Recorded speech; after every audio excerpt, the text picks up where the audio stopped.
Hey everybody, it's Doug here. Doug Mystic Guy and Board Game Geek, bringing you another playthrough of a game. And this time we're going to do a recent Kickstarter that I received called March of the Ants. Now, there's already a multiplayer run through by the designers on the web, and I could have done that. But in the game there is a co-op and solo variant. So I thought I'd give that a run. Now, I thought maybe I'd just play solo, completely solo, but that's going to miss some things on the game, so I decided to play with the co-op variant with 2 players, using also the 2-player variant. But they're not really variants as much as they are just some guidelines to give you a head start, being that we have less players. And in the solo co-op variant, it is called The Rise of the Centipedes, and we're trying to defend our meadow in the Great Tunnel against the rampaging and marauding centipedes that are coming to destroy our ant colony. Basically, how the game works is we're going to be taking turns. Now, normally we wouldn't have these centipedes coming into the game the way they will in this game. In this co-op variant, you set up a separate deck, which you can see here, that's going to basically fill these slots, and it's going to tell me during the game what type of action these centipedes will be taking. And those are the actions that you can see right there. And basically this game is going to take place over a series of tiles that will get laid out each turn or as we explore. The tile looks like this. So that's the Great Tunnel that you see there. And then over here you see the yellow player, his starting area. And this is the way you set it up when you have a 2-player variant. And if you had 3 players, there wouldn't be this setup with the extra ants on the board already. And then lastly, now basically we're going to expand these tiles out as we play, and centipedes will be attacking, trying to get to the Great Tunnel. And if ever we don't have any ants on the board by the end of the game, which will take place over a series of turns, see there's early spring, green growth, parched ground, and autumn. We're going to start here in early spring. That's the turn marker. We will continue on. Now, as this board grows out, you'll see the tiles, which are stacked right there, will come out, and when we use the Explorer action, which requires the use of food, we will be able to send ants into new areas. And scoring is also different than the base game. We'll talk about scoring as we get closer to the end of the game. But the last thing I wanted to show you before we kind of get started, well, there's 2 things really. This is our player board, and what I like about this player board, by the way, those are all the ants that we have. They're cubes, but it's pretty thematic. What I love about the player board is it shows this is the turns right here, and it's very, very intuitive. I really like it. Also, you can also increase the abilities of your ants and evolve them as they go. This is one of the reasons I want to play more than one colony, so you can see how the ants evolve over the game. And we're going to have the yellow and the red ant colonies going at it and trying to survive the centipedes. Now, it doesn't say in the co-op rules or the variant rules that you can't attack each other. I suppose if you end up in a conflict in a tunnel, you could do that, but I don't think that's the intent. Though, again, it doesn't say you can't do that, so we got to watch that as we go. But this is our player board, and again, there's 1 for each player. Now, the turn order is you get this worker phase right here, where you can do a number of actions: explore, march, forage, play a card, and rest. Plus there's some other things you can do within that. But that's where the majority of the stuff is going to happen for our turns. And then you go into the soldier phase, where there are any battles that take place. And then the queen phase, where we check for certain things and also harvest stuff that's on the board and get a royal decree at the end to take some more ants or larvae or food. Then we go into the slumber phase, which is kind of a scoring phase. Exploring puts out new tiles and moves us. Marching allows us to do a big march of ants. Foraging allows us to draw cards. I thought that was going to be get food, but it wasn't. One of the things I do like is once you've rested, if you're a player that's rested, and you can see these slots down here, it doesn't mean you're not going to get things. In fact, there's some pretty good strategic advantages to resting, because the other players will continue to go, and you'll get rewards as you rest up. I like that. Anyway, we'll see how this plays out. I have not played this game, so I'm going to warn you. I have read the rules. I've kind of done a little samples, watched a couple videos, sampled how I would play it, and I'm going to get right into it. We're going to learn this together. So keep that in mind as we go, and if you see me making mistakes, by all means, please point them out. The last thing I wanted to show you is the scoring track. This is the scoring track right here. You can see I have our two colors, and I put one up for the centipedes, and they're going to score as we go along. I think it'll be interesting. I don't know how this will play out. Again, normally I think you probably play a couple of multiplayer games before you get into the solo experience, but we're going to do it the other way around, and it's going to be fun. I think this game looks really cool. That's why I backed it. I like insect themes. There's not enough of those types of things out there, and this ant colony theme is very cool to me. So we'll see how this plays out, and see if we can stop the rush of the centipedes. Now, there are also cards in the game, which you can see right here. These cards do a number of things, all kinds of things. Like they also have the evolutions for your different parts of your body, the head, the thorax, and the abdomen, and as well as special event cards and abilities, etc.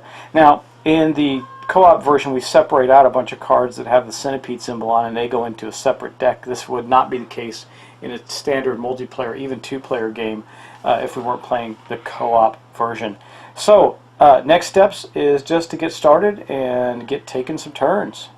Okay, so the first turn we're going to start with is the yellow player's turn. You can see that we've got a bunch of potential ants in the bowl here, but we got 3 larvae in our larva chamber and 2 food starting us off in our food chamber.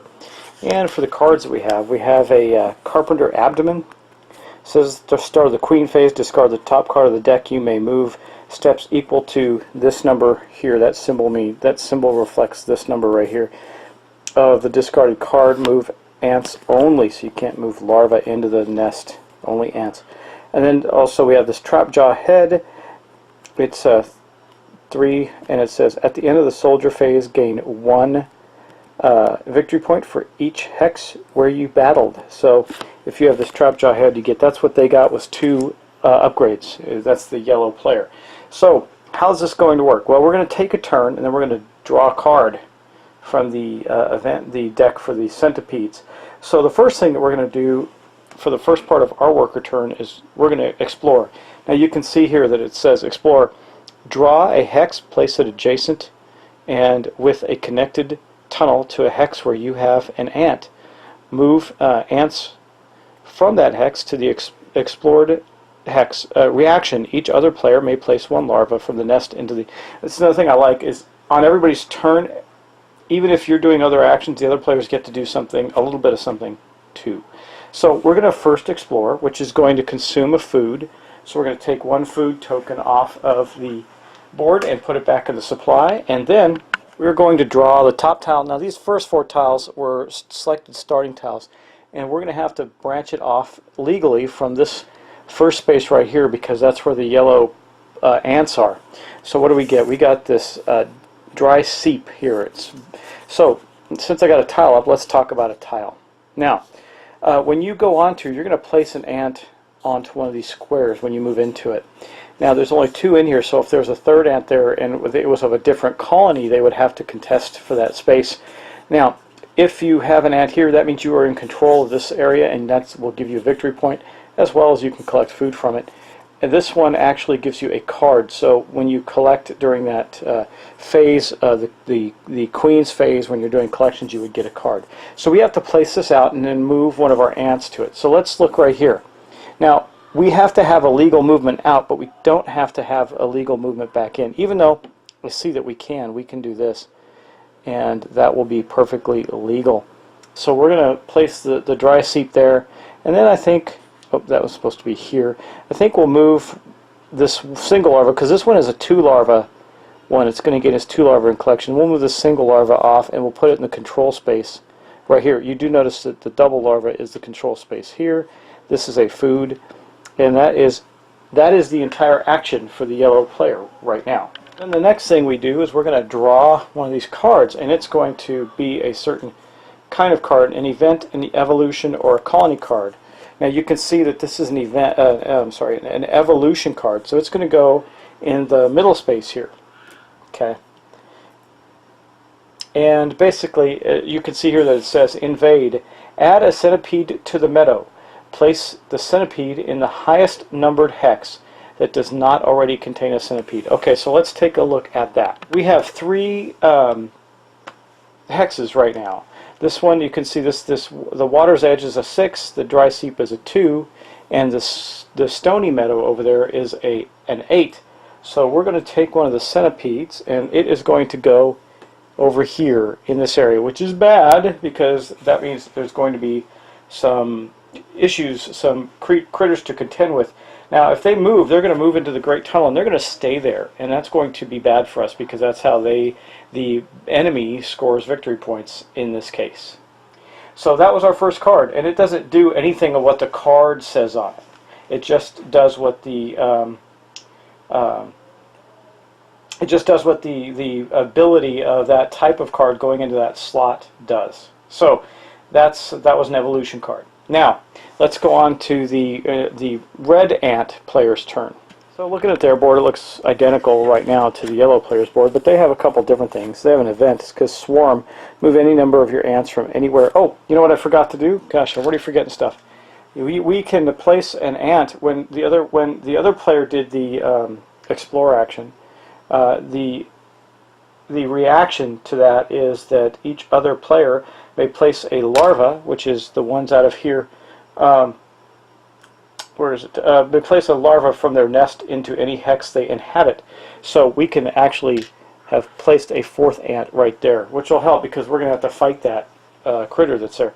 So, and then he's got this colony goal, extensive tunnels. When played, move one of your ants to any uninhabited collection site. Each slumber gains 2 victory points if you inhabit 3 or more hexes that are connected by a single tunnel. That's pretty cool. So those are the cards that they have right now.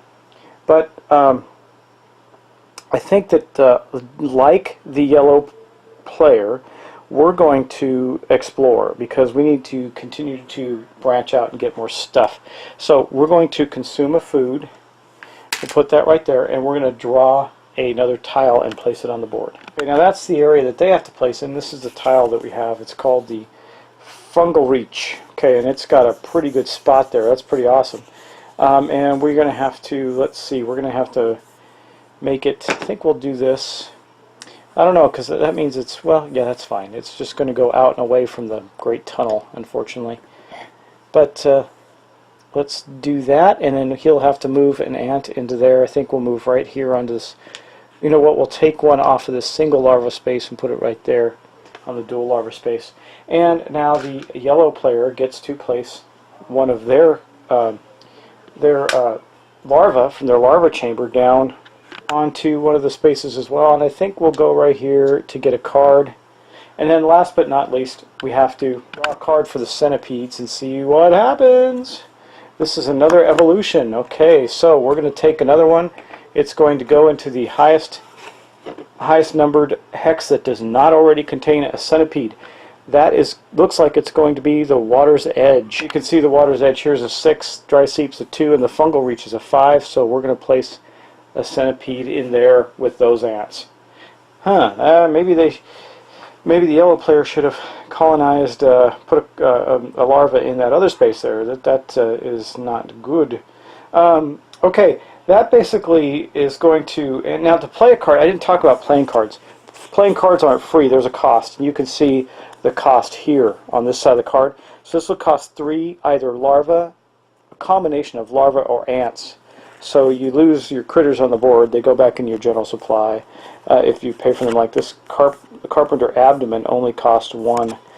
It says again at the start of the Queen phase, and you can migrate guys. We might play this card soon. I'm not sure. We're going to go back to the yellow player. I think that the yellow player is actually going to forage. Again, this costs food. Now we're going to have to feed our ants too, but at least we get to collect before we feed, and we got a couple of food spots. So. And then a food can feed so many ants. So 1 food feeds 4 currently. Now there's some upgrades that you can do to your ants that allow you to get more. But there's the food that we're going to expand, and in that we're going to draw 2 cards from the deck. So 1 and 2, and see what we get. We got a colony goals, Eyeless Overlord. Let's see what this is. Now colony goals we can play out as a card as well. It says when played, place 1 wormhole onto any hex. Now wormholes are neat because if you can use wormholes to travel across the board quickly. You can go from one hole for worms to another. And then evolution in the leafcutter abdomen. It says during the queen phase you may treat up to 2 collection sites as food collection sites instead of their normal type. Okay, well that's pretty good because food is important. And so we might get that played out. But now the other player, the red player, also gets this reaction for the forage. It says reaction, each player may gain 1 larva. That means that the red player gets to place a larva right here. Boom. Okay. Now we get to go draw another card for the centipedes. Okay, we're going to draw another card, and we're starting to get centipedes out on the board. Let's see what we get. This one's an event, so we're going to have some movement now. This is not good. It says, so we're going to place that here, and then it says advance the centipede on the lowest numbered hex. It moves a number of jumps equal to, we're going to draw a card, of the, equal to the number of the card. Wow, it's a 4. Ouch, man. Wow, really not that far away. The centipede moves into the next available hex with the lower number. If there are no hexes with the lower number, the centipede enters the Great Tunnel. Well, there is. So the centipede on the lowest number card is right here. Or, sorry. No. On the lowest number card is over here. And so it's going to advance to the next lowest numbered card right there, and that's what it's going to do. That's its whole turn. So that is the action. I'm going to have to assume that when you use all these cards, you're going to then just shuffle them up and go again until the turn's over. But anyway, let's go back to the yellow player. Sorry, I meant the red player, of course. He'd already taken the yellow player's turn. He got the cards. So now we're going to play the red player. Now, he's still got some food left. He might do the same thing, but I don't think he is. I am thinking that, because a march requires food as well, and I think that he might march. Now, when you march, you can move 5 steps. The first thing you do is you would take larvae from here and place them out first, and then you can move your ants. So I could get all 3 of the larvae out on the board, or maybe I could play a card. I don't know, but these weren't worth playing. I don't think yet, not yet. So we could also play a card or just rest. I'm not sure about any of those at this point. Though we have built up some larvae, and we're going to have to fight a centipede. That's not great. I guess that we could explore again. That might be the most worthwhile thing to do, because then it would give yellow, our fellow friendly ant colony in this game, another larva. So let's do that. We're going to actually explore one more time. It's going to be this one now. Notice that it has a wormhole on it, and I think that if we can make it happen, yes we can. I think we're going to do this right here. Boom. Okay. And now we're going to move one from, let's say, here to here. I'll just keep it on the same space. We're going to have enough food, aren't we? Well, I don't know. There's only one here. We're going to move it on the food space, which is also the victory point spot there, the control point. So now we only have 2 ants with that big centipede, though, so I don't know how this is going to go for us. We will have to see. Now that ends that ends the red player's turn. Now we're going to yellow player react, which is to get each other player may now place a larva from their nest. From their nest into any hex they inhabit. I think we'll do that. We're not going to place it here. We'll just place this one here. So we only have 1 larva in our nest now. And we have 3 on the board. Let's show you that. Boom. So you can see that there's 3 here in this space. We're going to collect quite a bit, and then there's 2 in the other space. But now we're going to go draw another card for the centipedes. I admit I was a little confused. I was reading this, and it said after each turn, so I wanted to validate. Each turn does not mean the entire turn. It means each turn during the worker phase. So that's what they're talking about when we take our actions. So we're going to draw again. I did validate, looked it up a couple places. And another event. So with that event, we're going to have an advance. The centipede on the lowest numbered hex moves the number of jumps equal to, and that's going to be 3, equal to the card. With each jump, the centipede moves into the next available hex. So you know what? I didn't do that first one right. That was a 4. Let's go back and take a look at that just to make sure we do it right. So it says here that If there are no hexes with a lower number, the centipede enters the Great Tunnel. So basically he moved here, but then there's nowhere else for him to go. So he's going to go, that was 1, 2, 3, and then 4 into there. Now we got to do the other one. What sucks about this is, at least there's some, they're going to move, it's going to move 3 spaces, so it's going to go here to here, that's 1, the next lowest is here, that's 2, and then it's going to go back, I guess, toward the central chamber for 3, so it's going to end up right there. I'm going to double check that, make sure I'm doing that right, but I'm pretty sure. It's what it says to do. It says the centipede on the lowest number hex moves a number of jumps equal to the number on the card, of the card. With each jump, the centipede moves to the next available hex with the lowest number. If there are no hexes with the lower number, the centipede enters the Great Tunnel. So actually, you know what? I think the centipede would have gone from here to, if that's right, it doesn't say connected lower spaces, it just says lower spaces. So I'm going to assume then that the right thing to do is for him to end up there with his third move, because he would have gone from 8 to 5, 5 to 3, and 3 to 2, and now there's no lower spaces for him to go, so on his next turn he will enter the Great Tunnel if he advances again. So I'm going to play it that way. If I'm wrong, please correct me, because we're about to end the turn anyway. So last but not least, our yellow player is going to take the rest action. It says rest. You cannot rest as your first action. We already got that. That's okay. Each time you rest, you gain 1 resource after resting. After resting, you may only rest on your following turns. So once you've rested, that's all you can do. So we're going to rest. We take a cube and we place it here. It means we're going to get a larva on our next turn. Now we go to the red player. The red player does have larva and could play a card. I just don't see that either one of these is worthwhile right now.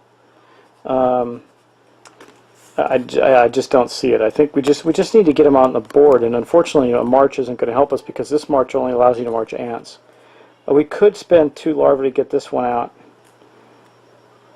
but I don't see the point in that either. So I think we're going to do the same thing, and we're going to rest, and that's going to end the worker phase of the game. So I put another red token down there, so they're going to get that larva. But now we're going to move on to the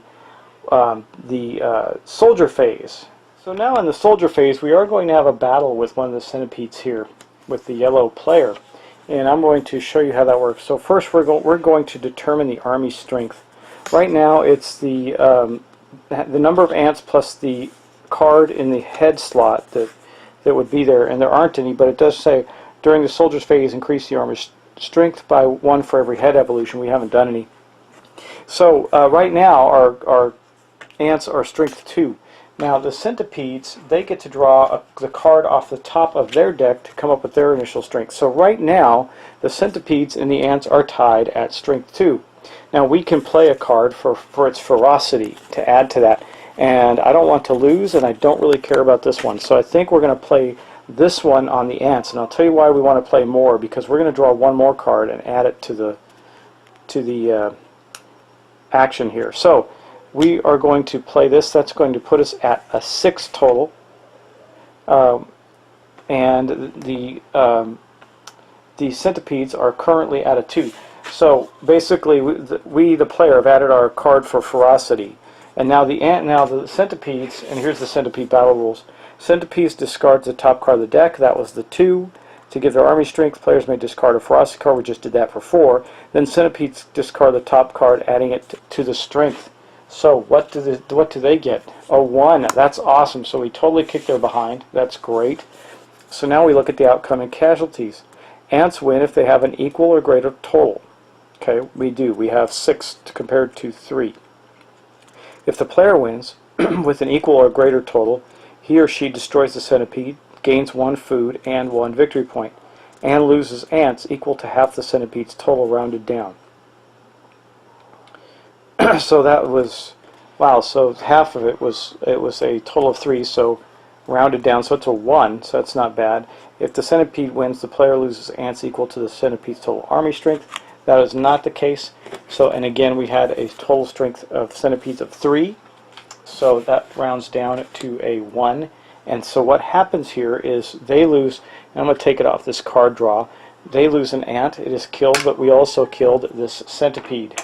And that was the battle phase, and that's the only battle that takes place. So now, after the soldier battle phase, we're going to move on to the queen phase.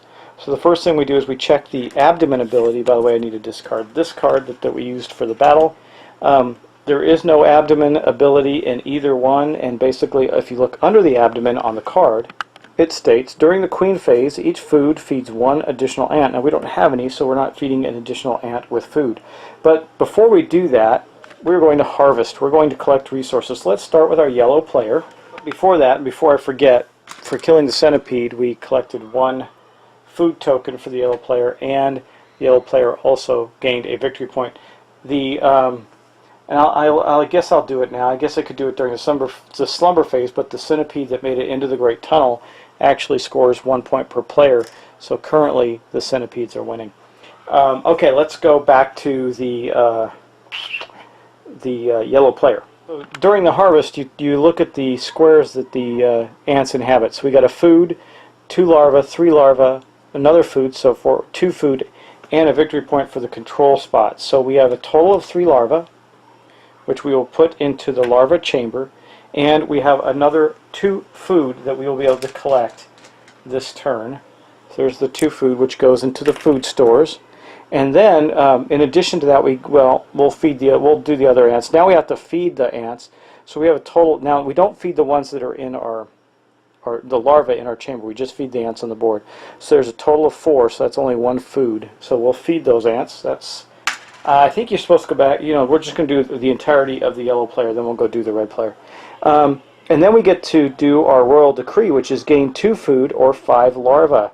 Well, since I think that we're going to, oh man, it's a hard choice. I think we're going to take the 2 food because we have 4 larvae, which will allow us to play a card and get some other ants out on the board. There's also some other opportunities to get larvae out, so that we can do a march. And now remember, when you do a march, once you do a march, you can't do anything else after that but go into a rest. But anyway, there's 4 food there, and that's going to conclude the collection, the queen phase for the yellow player. Red player is doing just about as well.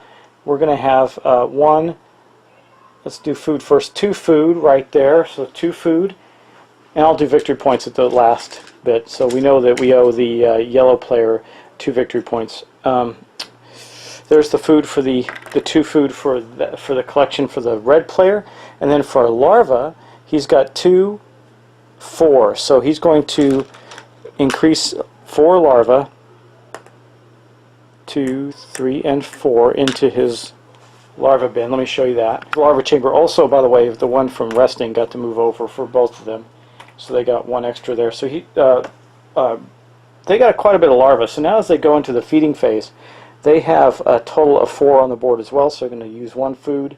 That tells me that when he gets the royal decree, he can add 2 food or 5 larvae. He's going to add 2 food as well. And then we go into the slumber phase, where we gain victory points for each of these spots we hold. So currently the yellow player gets 1, actually 2, because he controls 2 spots right next to the Great Tunnel. So that's going to put him up to 3, and then we got 2 control spots for the red.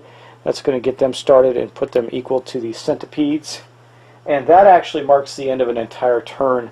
I'm going to get this posted and let you guys take a look at it, and please correct me if I made mistakes. I want to know now so I can head on to the next turn. I think we're pretty close, but I want to be sure. So, thanks for watching, guys. I hope you'll enjoy this quick playthrough of March of the Ants. It won't be a very long game, because the last thing we're going to do is head into here, and that'll get us to our second turn, and that'll be the end of this session. So thanks so much for watching, guys, and I will talk to you soon.